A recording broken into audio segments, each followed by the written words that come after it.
Assalomu alaykum, qadrli do'stlar, hurmatli obunachilar, qadrli uzum shinavandalari. Mana biz hozir o'zimizning uydagi omborxonadamiz. Sizlarga uzum saqlash bo'yicha mana bakrachka usulida video qo'ygan edim. Bizning kanalni doimiy ko'rib boruvchilar bilishadi. Shuni sizlarga natijasini va o'zimning xulosalarimni aytib o'taman. Uzumni zo'r holatda uzoq va tabiiy saqlash uchun nimalar qilish kerak? Uzum qanaqa holatda bo'lishi kerak? Qanaqa sharoit qilish kerak? Sizlarga 100% xudo xolisa o'zim bilgan ma'lumotlar tushuntirib o'taman va uzum saqlovchilar sizlarga aytmaydigan ma'lumot ham aytib o'taman. Albatta buning uchun bittadan like bosib qo'yasizlar. O'z fikrlaringizni kommentariyada qoldiringlar. Uzum saqlab yurgan akalarimiz bo'lsa, yana men bilmagan yaxshi ma'lumotlar bo'lsa, kommentariyada yozib qoldiringlar. Odamlarga manfaatli bo'ladi. Kichkinagina omborxonamiz endi omborxonaga xos sharoitda mana.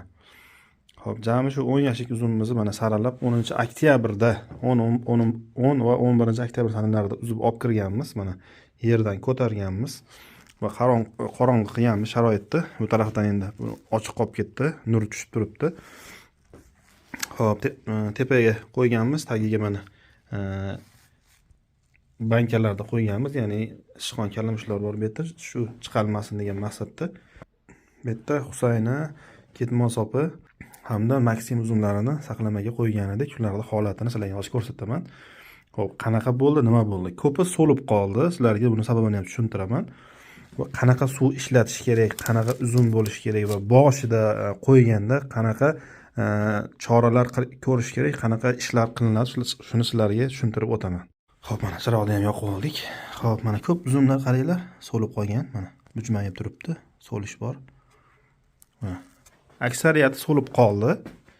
Bir qilgan bandi ham quridi mana. Bular pishmagan kaltak, ya'ni ko'k uzumlarda ham, ya'ni bandi pishmagan kaltagi pishmagan uzumlarda ham men saqlamaga qo'ygandim.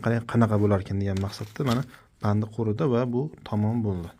Va mana Maksimki uzumlarni qo'ygandim, bu ham so'lib qoldi. Mana bular ham so'ligan. Endi ozgina so'lish bor. Juda kuchli emas, lekin so'lish bor bularda mana. Maksim uzumlar. Maksimni mana quruq holatda ham o'zi saqlayapmiz. Bu yaxshi turaveradi mana.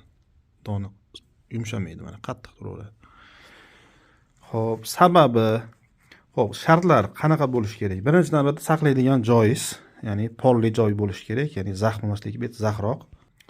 Va polli joyga shunaqa qilib, agar kalamush sichqonlar bo'lsa, shunaqa tagiga bankalarni qo'yasiz. Rekalarda, taxtalarda qo'yib, taxtani ustida yashiklarda qilinadi mana. Yon taraflari ochiq, ya'ni bir qator tushadigan uzum tushadigan yashiklar.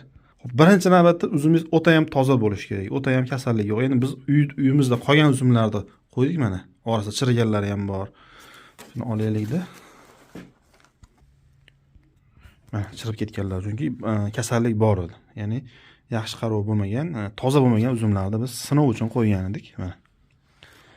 Xo'p, uzumingiz o'ta ham toza bo'lishi kerak, ayniqsa bandi va qo'yishda juda ehtiyotkor. Mana bu so'limabdi, qaranglar mana. Bu nisbatan tozaroq shekilli. Mana bular ham sal kamroq so'ligan bu. Bunisi orasida chirish bo'lgan. Bandi ham toza bo'lishi kerak. Qarang, bandida sho'r bor mana. O'ydim kasali tushgan. Shunaqa mana shira tushgan, kamsoy tushgan uzumlarni qo'yganmiz. Sinov uchun, oilaga yeyish uchun. Uzum o'ta ham toza bo'lishi kerak va qo'yishda juda ham ehtiyotkor bo'lish kerak. Shu uzilgan uzumni shundoqqina qo'yish kerak. Ya'ni bu qimirlamasligi kerak. Chunki mana ichida mayda kanallar bor, o'shalar uzilib qolsa, so'lish, achish boshlanadi. Va suvga e'tibor berish kerak akalar. Suv o'ta ham toza, yengil suv bo'lishi kerak. Endi filtrlangan suv qilsa ham bo'ladi. Unda haligi o'ta ham buni shirasini yuvoradi degan gumon borligi uchun filtrlangan suv qilmadik. Biz oddiy mana birinchi o'zimizdan chiqadiganligi shirin buloqlar bo'ladi. O'sha buloq suv ishlatdik. Keyin mana yengilroq deb gidrolife suvini, bezgaz suvini ishlatdim. Xo'p, eng e'tiborli beradigan narsa shu xonani qorong'i qilib, poltaxtali uylarda gradus bir xil bo'lishi kerak. Ya'ni g'ib sharoit bo'lishi kerakki, shu gradus 5-6 gradus atrofida saqlanishi kerak. Kun isib ketsa havo berilmaydi. Agar kunlar salqin shunaqa havo, hozirgi havodaqa bo'lib tursa, shu ertalab ozonda masalan havosini alishtirib, doimiy ventilyatsiyani yo'lga qo'yish kerak. Keyin boshida suv berilganda mana suvni quyasiz.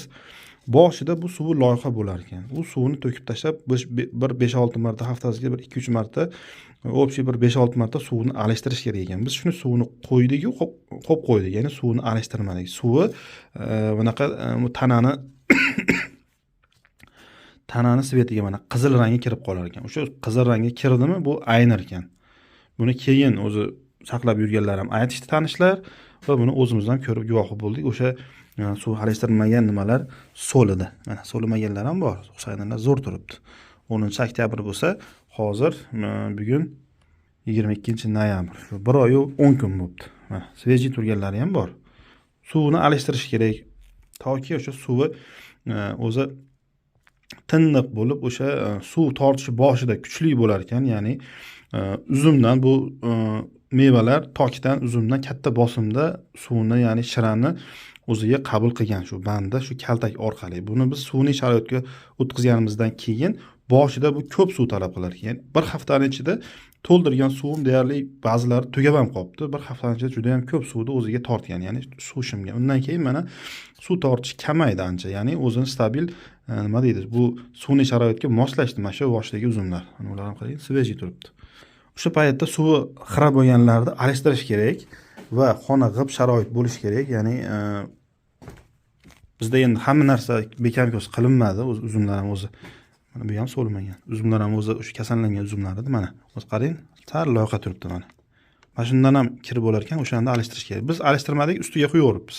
Shuncha ko'p uzumlarimiz nima bo'ldi? So'lib qoldi. Mana. Uzum nihoyatda toza bo'lish kerak. Mana ham pishmagan edi. Pishmagan kaltakni qo'yganda mana qorayib ketibdi. Pishmagan kaltak yoki sala pishgan. Mana bu ham so'lishga kelyapti. Xullas, natija yomon emas, lekin o'ta zo'r ham emas. Ko'pi so'lib qolgan. Afsuski, mana uzumlarimiz. O'shaning uchun saqlamoqchi bo'lgan akalar, o'ta ham zo'r, toza uzumlarni o'sha amal bor payti o'sha oktyabr oyining boshlarida uzib qo'ysalaring bo'ladi. Faqat sharoitni zo'r qilish kerak. Bu vali ishi yo'q odamni ish ekanda, buni masalan 500 kilo yoki 1 tonnani olib kelib olsangiz, har kuni ishingiz bor. Har kuni havo berasiz, suvdan xabar olasiz, holatini ko'rib nima qilasiz. Lekin o'sha zo'r uzumlarda ham nima deydi, orasida bitta-ikkita chirishlari bo'ladi, ularni olib turish kerak ekan. Endi biz bu oilamiz uchun qildik. Shuning uchun biz bunga afsuslanmaymiz. Katta ob'yomni saqlash uchun shularga e'tibor berish kerak. Suv o'ta ham yengil bo'lishi kerak. O'shanda mana kaltaydi, mana kaltaydi uchini mana suv tortadigan mana shu joyda mana shu joyini nima deydi? Og'ir suv bo'lsa, og'ir suvdagi tuzlar mayda kanallarda to'ldirib qoladi. Lekin mayda shilanglarda ham uchaligi oq sho'xay deydi bizda, shunaqa tuz qoplanib qoladi. Xuddi shunaqa bo'lib qoplab qoladi, ichlarini to'sib qoladi va bu ayniydi.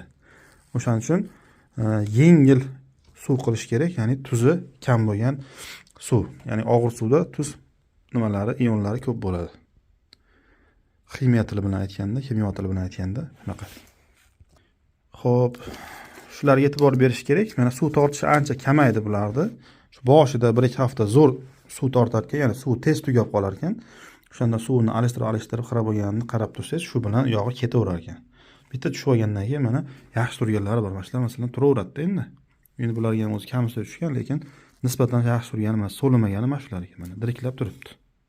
Biz yeb ko'ramiz, qarang ta'mi. Bismillah. Ta'mi zo'r. Shunaqa gaplar. Ular endi turib turaveradi. Oilamiz uchun oz-ozdan olib bulardan yeb turaveramiz. Mana ketmoq bular. Uzumlarning mazasi yaxshi, hozir yeb ko'rdim, shirasi o'zgarmagan. Xo'p, hali glyukozali suv, shakarli suv, boshqa ular yolg'on, oddiy suv bilan turar ekan. Men o'zim qilib ko'rib ishondim. Faqat suv o'ta yengil, shu shirin buloq suvlari bo'lishi kerak. Va juda ehtiyotkorlik bilan qo'yish kerak va boshida shu bir haftada 2-3 marta loyqalangan suvlarni to'kib tashlab, boshqatdan quyib, alishtirib turish kerak. Xonani gradusi bir xilda shu saqlansa, 5-6 gradus atrofida, o'shanda bir xilda bular turaverar ekan. Shu boshida suvni ko'p tortadi, moslashib oladi. Undan keyin mana bir xil nimaga o'zi tinim davri deydi-yu, xuddi shunga mana moslashib oldi. Shu bilan oz-ozdan suv tortib, mana uzumlar turibdi. Yomon emas. Salomat bo'linglar. Agar fikr nimalayim bo'lsa, xulosalarim bo'lsa yozib qoldiringlar. Men aytmagan yaxshi tavsiyalar bo'lsa, agar bilmagan tavsiyalarim bo'lsa, yozib qoldiringlar. Odamlarga manfaatli bo'ladi. Salomat bo'linglar.